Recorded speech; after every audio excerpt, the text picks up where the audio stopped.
Oi gente, tudo bom? Hoje eu tô aqui em São Paulo, eu vim atender aqui. Eu só faço harmonização orofacial. O meu consultório para atender a odontologia convencional é em São José dos Campos. E eu tô aqui falando e talvez você não me conheça. Eu sou a doutora Gilene Belli. Já tô há 23 anos trabalhando com odontologia e há quase 10 com harmonização orofacial, que é uma especialidade da odontologia. E hoje a gente fez bastante bioestímulo de colágeno, só que com bioestimuladores injetáveis. Eu vou falar um pouquinho aqui para vocês sobre o bioestimulador injetável. O bioestimulador injetável, a gente tem aí várias marcas, mas algumas substâncias somente, né? As marcas podem ser diferentes, mas a substância que a gente mais trabalha, né? A matéria-prima com que a gente mais trabalha, ou é a hidroxiapatita, ou é o ácido polilático, ou seja, ou é um Radiesse, um Steam, um Diamond, ou é um Sculptra, um Eleva. Né? Existem outras marcas também, mas essas são as mais conhecidas. Eu, Juliane, gosto muito de trabalhar com hidroxiapatita, em preferência do Sculptra, do ácido polilático. Não que esse daqui seja ruim, é porque eu acho que a hidroxiapatita me dá mais naturalidade, eu consigo também tratar a pele. A hidroxiapatita a gente sabe que a gente consegue associar com outros produtos e outros procedimentos. E aí você consegue tratar essa pele, não só bioestimular colágeno.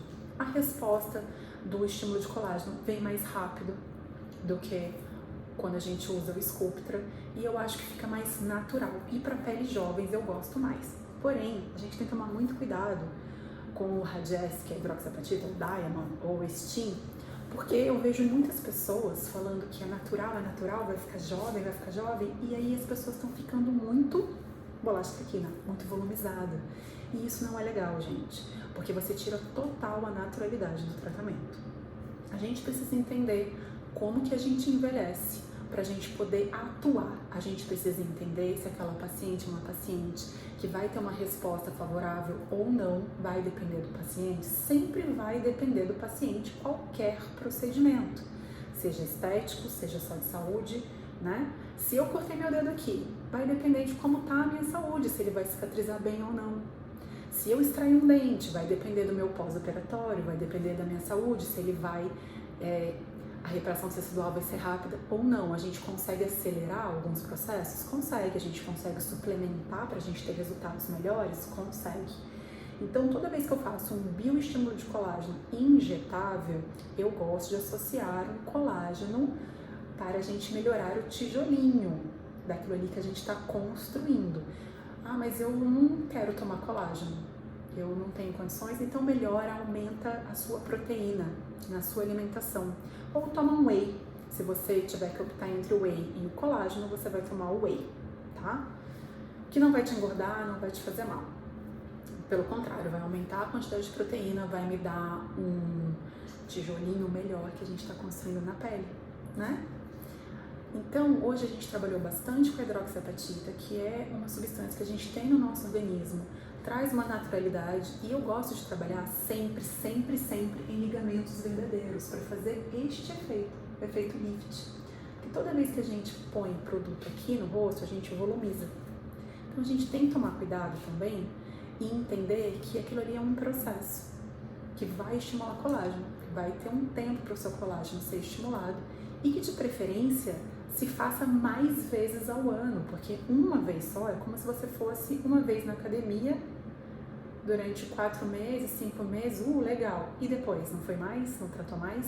Então hoje eu gosto sempre de indicar para os meus pacientes, a gente tá, se possível, né, estimular de 6 em 6 meses a gente conseguir dar esse estímulo.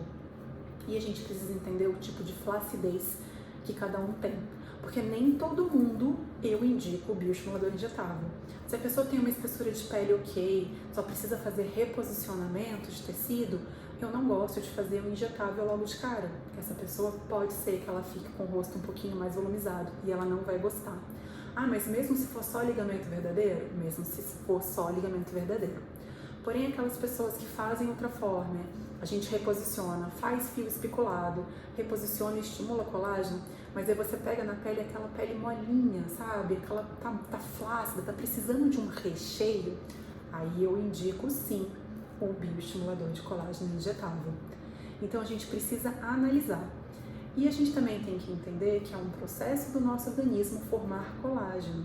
Então não vai ser de uma hora para outra.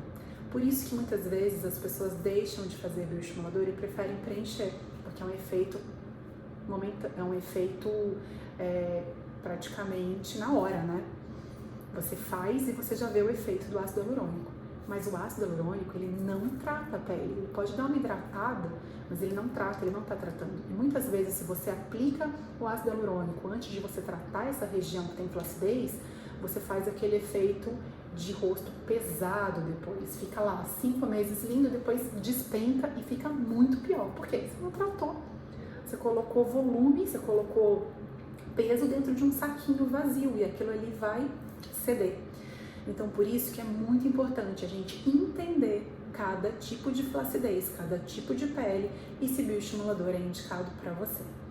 Então, hoje a gente fez que as pessoas os meus pacientes, eles realmente estavam com a pele bem flácida, precisando melhorar ali o recheio, foi o primeiro.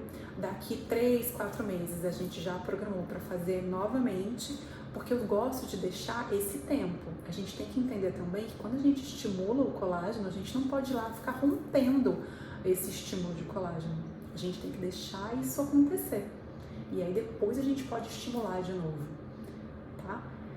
Então, é legal o bioestimulador de colágeno? Traz uma naturalidade, trata a pele, faz repouso, ajuda, faz com que a pele fique mais firme, melhora essa densidade, melhora o bigode, melhora. Agora, se a gente associar o bioestimulador com outros procedimentos, é melhor ainda. Por isso que é sempre importante, gente, a gente passar em consulta. Isso daqui, a gente está esclarecendo o que é o procedimento. Mas é muito importante você passar numa consulta, que você converse com o seu profissional, que você explique, que ele te entenda, que ele veja como é que está a sua alimentação, como é o seu dia a dia, qual é o bioestimulador mais indicado para você, né? O Sculptra, o ácido polilático, é um mega bioestimulador, mas eu preciso muito da resposta do paciente no pós-operatório, eu preciso que ele faça massagem, eu preciso que ele respeite. Será mesmo que é tão legal deixar na mão do paciente, assim, o pós-operatório? E às vezes o paciente já fala pra mim, eu não vou fazer a massagem. Então, pra que eu vou arriscar? Se eu tenho um produto tão bom que ainda causa aí um rejuvenescimento facial, além de um bioestímulo de colágeno, que é a hidroxiapatita. Então, hoje, 90% dos meus casos injetáveis é a hidroxiapatita que eu utilizo. E eu gosto muito. Mas ela tem indicação, tá? Não é pra todo mundo. Vem aqui, tá com o rosto flácido, vamos injetar. Vamos colocar bioestimulador injetável. Não, a gente precisa avaliar.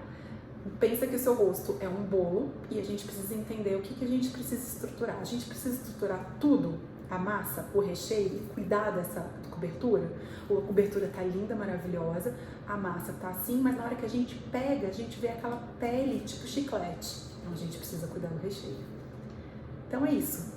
Falando aqui um pouquinho sobre o bioestimulador de colágeno, a minha opção no consultório hoje, 90% das vezes, é hidroxiapatita. Isso não quer dizer que eu não use Sculptra, não use ácido polilático, eu utilizo, mas eu gosto muito do resultado natural, comedido e da maneira correta, desde que você tenha indicação para que seja feito.